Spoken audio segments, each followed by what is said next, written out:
So we get on our horses and we're galloping up this hill while keeping an eye on our data pads and GPS. And we come upon this thing that was identified by the public, made of rocks sticking out of the earth. This is it. Wow. Ooh.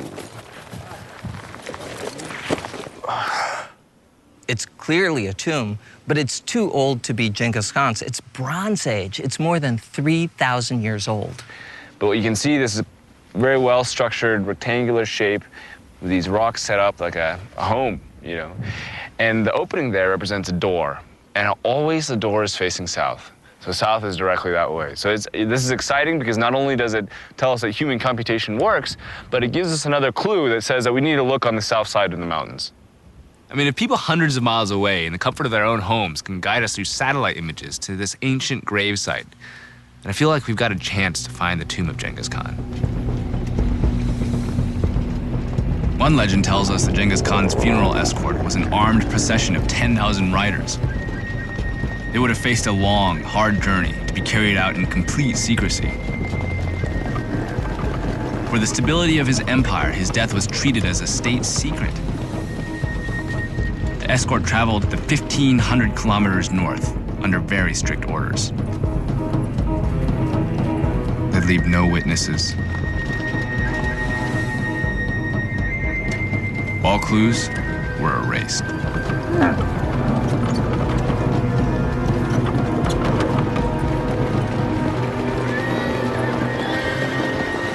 Anyone unlucky enough to see the procession didn't live to tell. It's as though Genghis Khan's death never happened. But we're looking with a new set of eyes. And our citizen scientists have tagged some more sites in the area. What about on that hillside over there? We need to follow these leads. The Bronze Age tombs are cool, but they're not what we're here for. It'll be clear from the air if there's something else in this vicinity from the time of Genghis Khan. But we need a bird's eye view of the area, with more detail than a satellite image can provide us.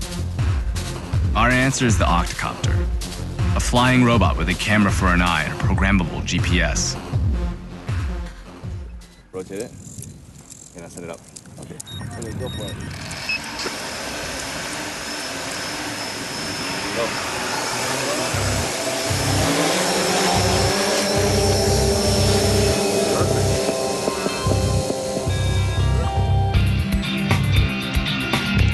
It's holding.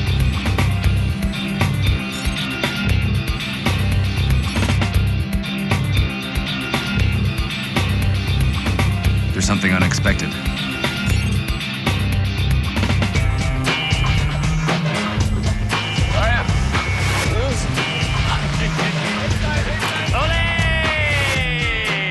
Good catch. That was the best one.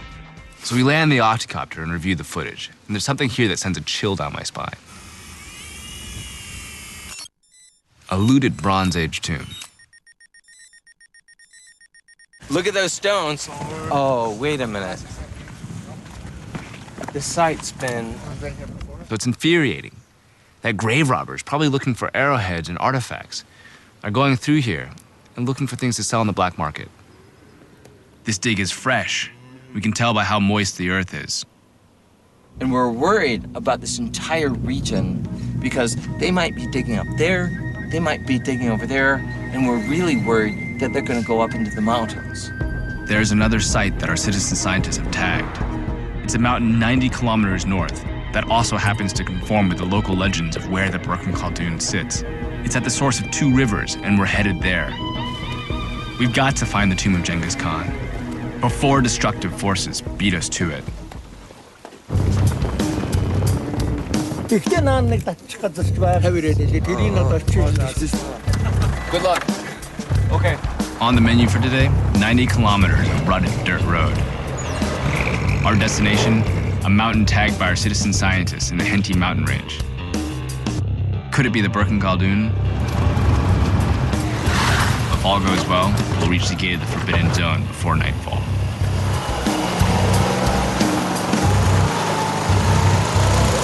Three hours later, we arrive.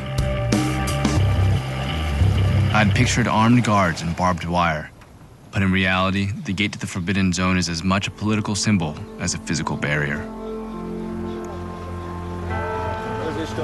Still, we need permission from the local authority. So we wait.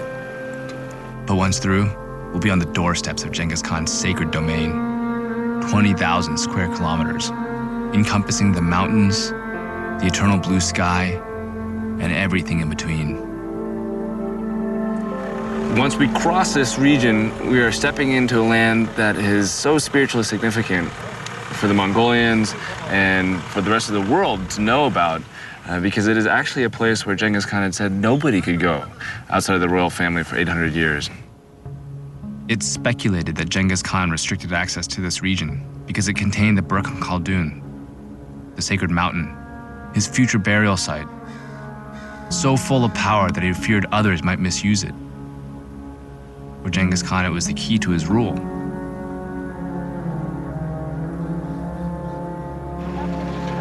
It's okay, Iftosh, we can open it.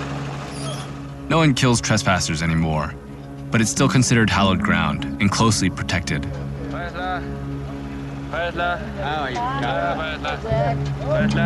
We're allowed to enter.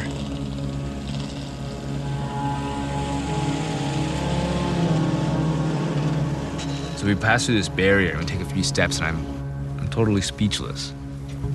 This place that I have read about from ancient texts, from iconic figures like Rashid al-Din from the 13th century, or Marco Polo, or explorers from the 19th century, talking about this forbidden precinct, this Yigi Kurik. With a few steps, I'm finally on the inside.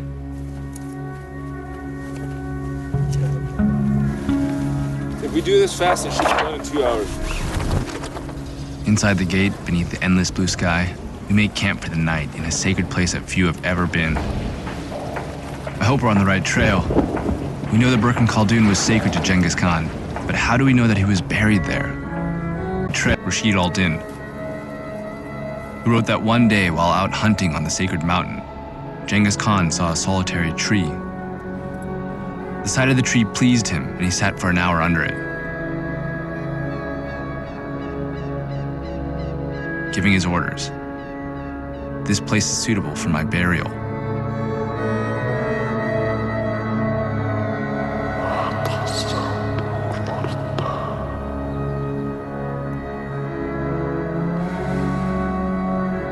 We've got to find the Burkhan Khaldun.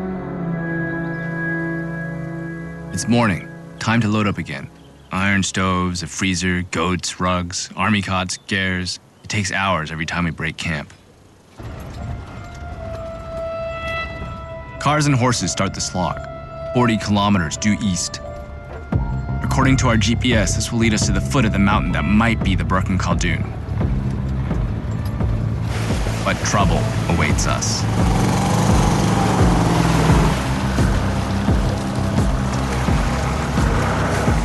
About 20 miles from the mountain, we come upon the sacred river, the Hurlin. It's swollen, gorged with water from the rains that just came through.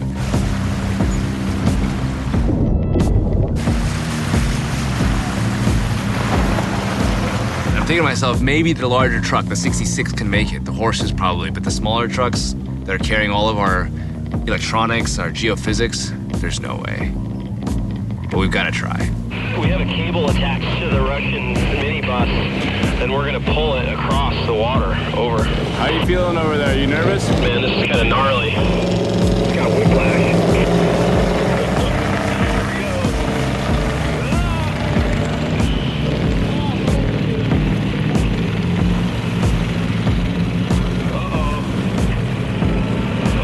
I think the cable came off. Yeah, we got a cop going here. Oh my God. It's eerie to think that every obstacle we face on our journey was probably faced by Genghis Khan's funeral escort 800 years ago. When the horse cart bearing his body got stuck, the shaman implored Genghis Khan's spirit to push on.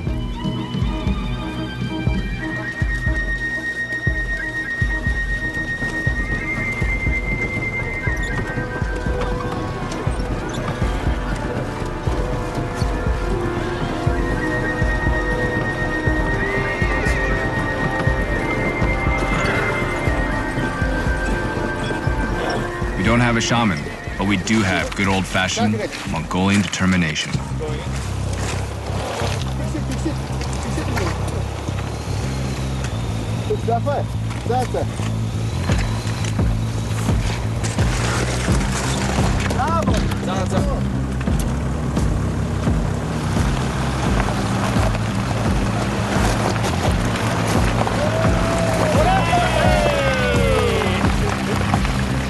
And we're on our way.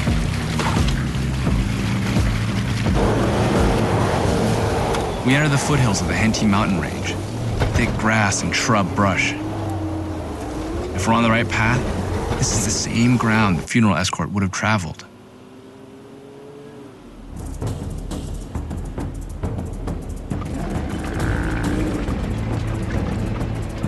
It's such a crazy feeling because this is a place that for 800 years has been forbidden to go to, yet so many people have thought about it and written about it and speculated as to what it contains. It's such an honor to be here.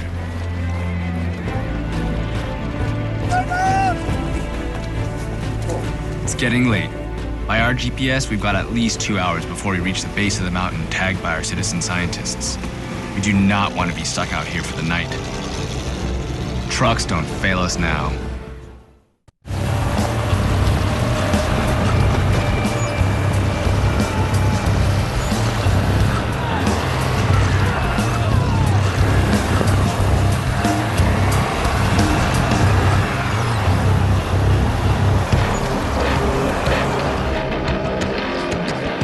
Cross the Forbidden Zone and arrive at the foot of Mount Henty Han in the northwest quadrant of the Henty mountain range.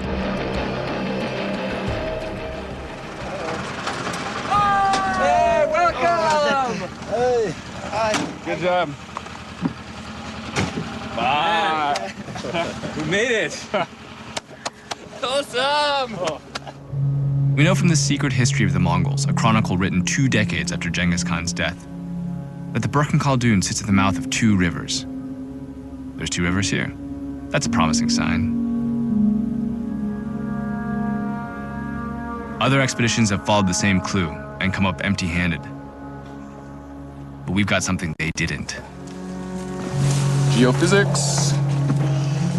Okay. We plan to scan every inch of this mountain. If there's any evidence of a tomb, we will find it. It's been a long haul. Everybody's destroyed today after yesterday's, what, I don't know, like 18-hour slog. We set up base camp at the foot of the mountain. Tomorrow we'll begin the climb. But today, we rest.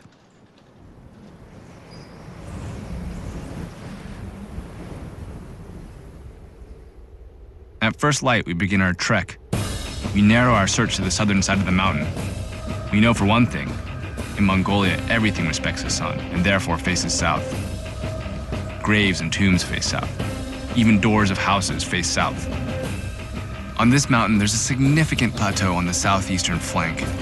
It's been tagged by our citizen scientists, and it's on the sunny side of the mountain. Could it be the site of a tomb? We're heading to it.